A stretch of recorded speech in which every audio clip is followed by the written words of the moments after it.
આગામી જગન્નાથ રથયાત્રા શાંતિપૂર્ણ અને સુરક્ષિત રીતે પાર પાડવા સુરત પોલીસ વ્યાપક તૈયારીમાં જોવા મળી રહી છે।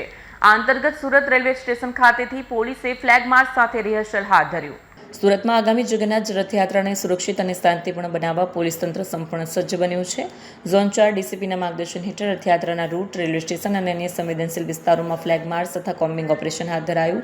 સાથે જ ટ્રાફિક વ્યવસ્થાનું રિહર્સલ કરી સુરક્ષા અને વાહન વ્યવહારની તૈયારીઓની સમીક્ષા કરવામાં આવી। પોલીસ દ્વારા નાગરિકોને સહકાર આપી શાંતિપૂર્ણ વાતાવરણ જાળવવાની અપીલ કરી છે।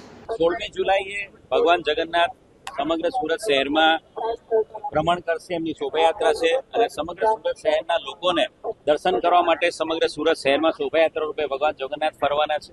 સમગ્ર સુરત શહેરમાં 8 જેટલી શોભાયાત્રાઓનું આયોજન કરવામાં આવેલું છે। એમાં સૌથી મોટી જે શોભાયાત્રા છે 14 કિલોમીટરની શોભાયાત્રા, જેનું રેલવે સ્ટેશનથી પ્રસ્થાન થશે અને જે ઇસ્કોન મંદિર સમાપન થાય છે। આ શોભાયાત્રા રૂટ ઉપર આજે પોલીસ કમિશનર વામાંગ જમીર સાહેબના માર્ગદર્શન હેઠળ ફૂટ પેટ્રોલિંગ અને ફ્લેગ માર્ચનું આયોજન કરવામાં આવ્યું છે। સાથે સાથે તમામ 8 શોભાયાત્રાના ભાગ સ્વરૂપે, એના તૈયારીના ભાગ સ્વરૂપે તમામ પોલીસ વિસ્તારમાં શાંતિ સમિતિનું મિટિંગનું આયોજન સિનિયર ડીસીપી રેન્ક ઓફિસર દ્વારા કરવામાં આવ્યું છે। તમામ આયોજકો સાથે 1-to-1 મિટિંગ કરી લેવામાં આવી છે। શોભાયાત્રા રૂટનું પણ સેન્સિટાઇઝેશન અને ખાસ કરીને બીડીડીએસની ટીમ દ્વારા પણ શોભાયાત્રા રૂટને ચેકિંગ કરવામાં આવેલું છે। શોભાયાત્રા જે નીકળશે જે 16મી જુલાઈએ, તો તમામ શોભાયાત્રા રથયાત્રા રૂટ ઉપર સિનિયર અધિકારી, additional commissioner, deputy commissioner, ACP અને પીઆઈ એવા સિનિયર અધિકારી દ્વારા ટીમો તૈનાત કરવામાં આવેલી છે અને તમામ શોભાયાત્રામાં ઉચ્ચ અધિકારી દ્વારા બંદોબસ્ત ગોઠવવામાં આવ્યો છે। સાથે સાથે મુખ્ય શોભાયાત્રા જે રથયાત્રા છે એની અંદર ક્રાઇમ બ્રાન્ચ અને એસઓજીની અલગ અલગ ચુનિંદા અધિકારીની ટીમો પુશિંગ સ્ક્વોડ તરીકે પણ કામગીરી કરશે। રથયાત્રાના સુપરવિઝન માટે ડ્રોન કેમેરા દ્વારા પોલીસ સુપરવાઇઝ કરશે। સાથે સાથે બોડી વન કેમેરા તમામ પોલીસ અધિકારીઓને ફાળવવામાં આવ્યા છે। બોડી વન કેમેરા દ્વારા પણ તમામ શોભાયાત્રા રૂટ પર રેકોર્ડિંગ કરવામાં આવશે।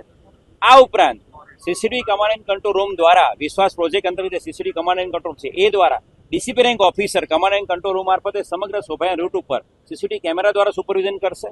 કોઈ પણ પ્રકારની હ્યુમર મોંગરિંગ ના થાય, કોઈ અફવાઓ ના ફેલાવે અને કોઈ બનાવ બાબતે કોઈ પણ હકીકત હોય એ સોશિયલ મીડિયા દ્વારા કોઈ ગેરમાર્ગે ના દોરે અને અફવાઓ ના ફેલાવે, એના માટે સાયબર ક્રાઇમની સ્પેશિયલ ટીમ આ તમામ દિવસોમાં, આગામી 2 દિવસોમાં સોશિયલ મીડિયા મોનિટરિંગ પણ કરશે।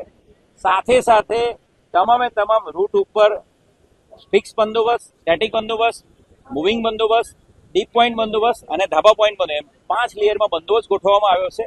સમગ્ર સુરત શહેરની જનતા અને મીડિયા મિત્રોના માધ્યમથી ભગવાન જગન્નાથજીની રથયાત્રામાં પ્રસાદ માટે, કીર્તન માટે અને દર્શન માટે લોકો જોડાય એવી તમને અપીલ કરું છું અને લોકોને એકદમ ધાર્મિક વાતાવરણમાં અને સામાજિક અને સૌહાર્દના વાતાવરણમાં લોકો આ તહેવાર ઉજવે એવી શુભકામનાઓ પાઠવું છું।